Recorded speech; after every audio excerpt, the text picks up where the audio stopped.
नमस्कार दोस्तों, कैसे आप सब। आप सभी का स्वागत है मेरे YouTube चैनल पर। तो दोस्तों, जैसे कि धीरे धीरे सर्दी का मौसम बढ़ता चला जा रहा है, तो ये विंटर फ्लावर्स के लिए बहुत ही अच्छा सीज़न है।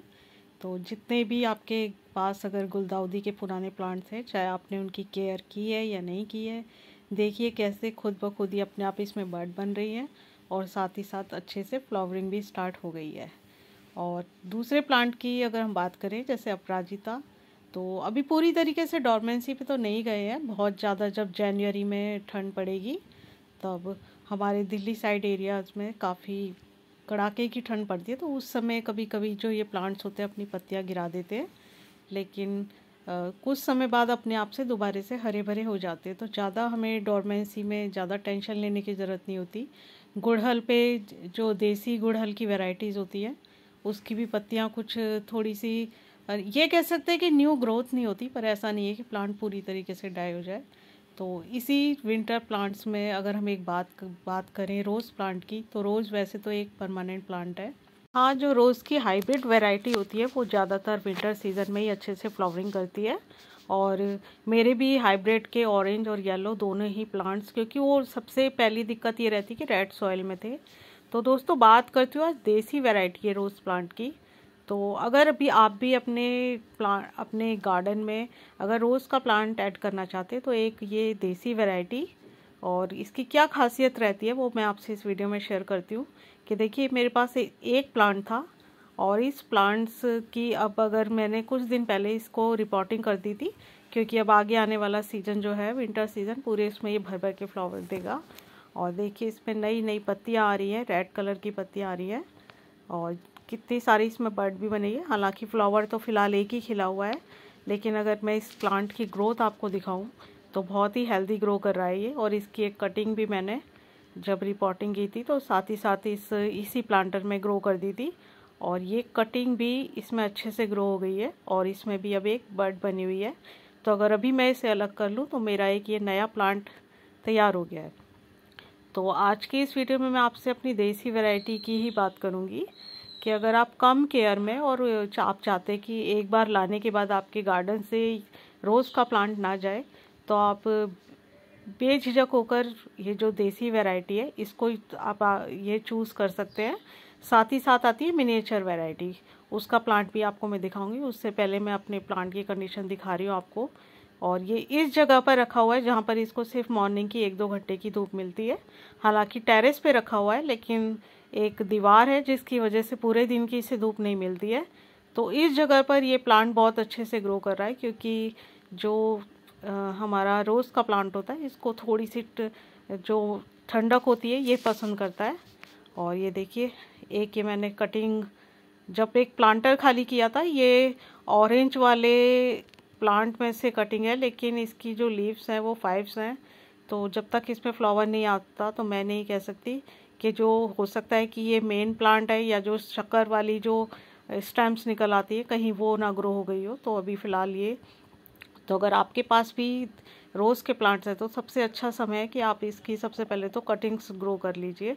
अब मैं आपको दिखाती हूँ कि पिछले साल मैंने जो कटिंग्स लगाई थी, तो कटिंग्स लगाने का फ़ायदा ये भी रहता है कि अब कुछ प्लांट्स ऐसे हैं मेरे जो कि ख़राब हो गए, तो अब ये जहाँ जहाँ कटिंग्स लगाई है वो अच्छे से ग्रो हो रही है। ये मेरा पिंक वाला बेल वाला जो प्लांट होता है, पिंक कलर के रोज़ का प्लांट है, इस पर भी अच्छे से फ्लावरिंग आती है और पूरा हरा भरा हो रहा है। कुछ टाइम बाद इसको मैं अच्छे से, कोई छोटा मेरे पास पॉट होगा, अच्छी सी खाद दे के इसको अलग कर लूँगी, क्योंकि रोज़ का प्लांट होता है वो हैवी फीडर होता है, वो किसी दूसरे प्लांट्स के साथ नहीं शेयर कर पाता, उसको सेपरेट प्लांटर की ज़रूरत होती है।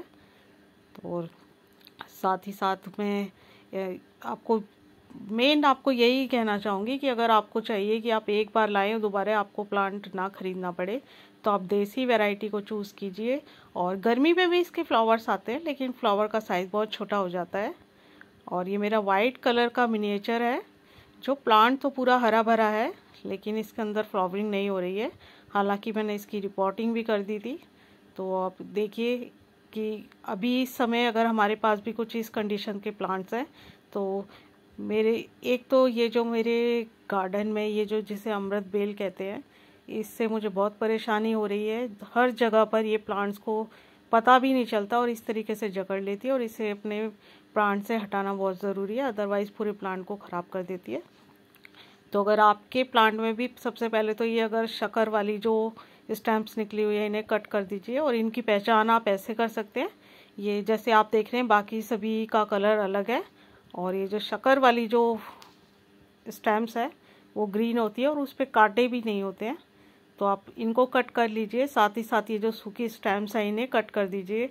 मिट्टी की थोड़ी सी गुड़ाई करके एक अच्छी मात्रा में वर्मी कंपोस्ट ऐड कीजिए, या अगर आपके पास कुछ नहीं है तो आप एक दो चम्मच चाय की पत्ती ऐड कर सकते हैं, और अगर आप यूज़ की हुई चाय पत्ती को यूज़ करना चाहते हैं तो थोड़ा सा उसे अच्छे से वॉश कर लीजिए, सुखा लीजिए।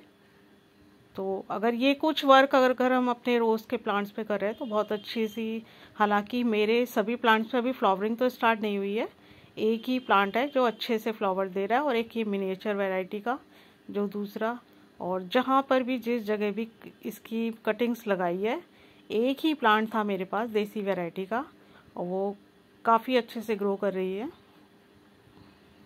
लेकिन बस ध्यान यही रखना है कि अगर हम हाइब्रिड वैरायटी लेकर आते हैं तो ज़्यादातर मेरी तो दोनों ही प्लांट्स ख़राब हो गए हैं, क्योंकि हम सोचते हैं अगर रेड मिट्टी को हटा दिया तो प्लांट उस समय ड्राई हो जाएगा और उस समय फ्लावरिंग भी कर रहा होता है, लेकिन जब बाद में मिट्टी चेंज करते हैं तो कभी कभी प्लांट ख़राब भी हो जाते हैं। तो बस रोज़ का प्लांट अगर आप चूज़ करें तो मेन आपके पास जैसे कश्मीरी रोज़ हो गया, मिनिएचर हो गया और देसी रोज़ वैरायटी, अगर आप इन्हें अपने गार्डन में ऐड करते हैं तो ज़्यादा अच्छा रहेगा।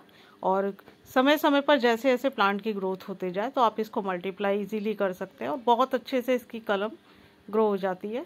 जब मैंने कटिंग की थी तो उसकी स्टैम्प्स भी इतनी मोटी नहीं थी। और ये देखिए मेरा ये धनबर्जिया का प्लांट है, ये भी अब अच्छे से ग्रो कर रहा है, हालांकि इस पर बर्ड नहीं आई है लेकिन न्यू लीव्स निकल कर आ रही हैं। तो कुछ प्लांट्स के लिए तो, वैसे तो सभी प्लांट्स के लिए, एक ये सारी मेरी ये जो हिबिस्कस की जो कि हाइब्रिड हिबिस्कस है उनकी कटिंग ग्रो की है, तो अभी तो कुछ कहना मुश्किल होगा, क्योंकि अगर हम इस समय पे कटिंग्स लगा रहे हैं तो वो हरी भरी बनी रह रही है, लेकिन उस पर ऐसा नहीं है कि आपको एकदम से रिज़ल्ट देखने को मिलेगा। तो आप अपनी कटिंग को इस तरीके से ही छोड़ दीजिए, और थोड़ा सा प्लांट्स के बीच में रखेंगे तो मॉइस्चर भी बना रहेगा, हल्की फुल्की धूप इन्हें मिलती रहेगी।